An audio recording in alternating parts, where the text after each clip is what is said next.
ఇక్కడ ఉండే వాళ్ళల్లో సగం మంది ఎక్కువగా బాధితులు, కొంతమంది తక్కువగా బాధితులు అంతే. మానసికంగా కొంతమందిని దెబ్బతీశారు, ఆర్థికంగా కొంతమంది దెబ్బతీశారు, కొంతమందిని శారీరకంగా.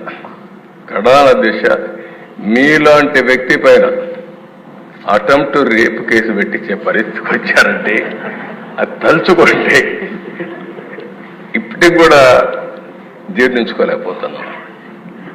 కానీ బాధ ఉంది, ఆవేశం ఉంది. ఇంకొకసారి చూస్తే మా మెంబర్స్ కూడా చాలా హిస్టరిక్గా కూడా ఉన్నారు. నాకు అర్థమైంది. ఇప్పుడు మా తాడిపత్రి ఉన్నాడు, అశ్విన్ ఉన్నాడు. అశ్విన్ జైలుకు పోయి వచ్చాడు. ఇక్కడే అచ్చెన్నాయుడు ఉన్నాడు, జైలుకు పోయి వచ్చాడు. నారాయణ ఉన్నాడు, తిప్పి తిప్పి తిప్పి ఎక్కడికెక్కడికో తీసుకుపోయి అదృష్టం బాగుండా అరెస్ట్ కాకుండా జైలుకు పోకుండా బయట వచ్చాడు. ఇవన్నీ సరే. రఘురామకృష్ణరాజు ఇంకేమవుతాడో తెలియదు. ఆ రోజు రాత్రి అంతా నిద్ర లేదు. ఆయన కాపాడుకోవడానికి ఎన్ని విధాల ప్రయత్నం చేశామంటే అధ్యక్ష, ఆ రాత్రి అంతా నెక్స్ట్ డే భగవంతుడు మంచి చూపు చూశాడు కాబట్టి బయట వచ్చాడు. కానీ ఈ దుర్మార్గులు ఇష్టానుసారంగా ప్రవర్తించే పరిస్థితికి వచ్చారు.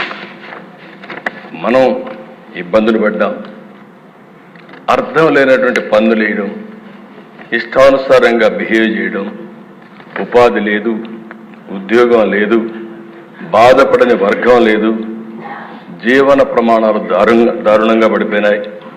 అంతటా అభద్రత, అశాంతి, ఆందోళన, అసంతృప్తి ఇవన్నీ కలిపే మనకొచ్చిన మెజారిటీస్. ఈ విషయం మనందరం గుర్తుపెట్టుకోవాలి.